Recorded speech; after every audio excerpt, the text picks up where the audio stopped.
namaz qılana verir, namaz qılmayana veririk. Bu nə deməkdir? Yəni deyək, bizim verdiyimiz namaz qılan olmalıdır, yoxsa namaz qılmayana da vermək olar. Hər bir müsəlman olar. Bəyəm, namaz qılmayan dindən çıxdı, kafirdir bəyə.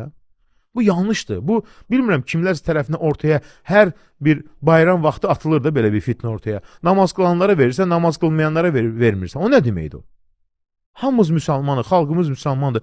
Bu çirkin sözü, bu çirkin sözü yığışdırın. Ayıbdır bu yəni. Hətta fitrə sədəqəsini, hətta deyik alimlər müsəlman olmaya da vermək olar. Məsələn, deyək ki, qonuşunda varsa bir əhli kitabdan, yahudidir, xristiyan, kimsə, onu da vermək olar. Kasıba vermək olar fitrə sədəqəsini. Hətta müsəlman olmasa belə vermək olar. Qaldı ki, bu nə çirkin sözü? Namaz qılan da namaz qılmayan, namaz qılır, qılmır. Ayrı seçkili. Olmaz bu, ayıbdır bu.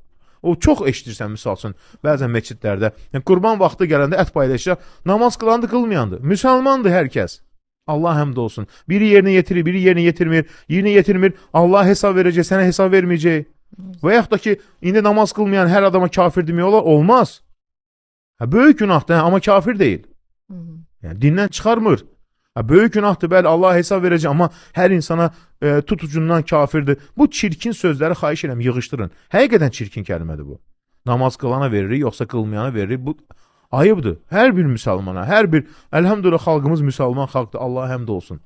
Müsəlman xalqdır, müsəlman ölkəsində yaşayırıq. Bu belə Allahın ən böyük nədir? Nemətlərindən birisi ki, müsəlmanların içərisində doğulmaq, müsəlmanların bir yerdə yaşamaq, bir yerdə olmaq. Allah həmd olsun.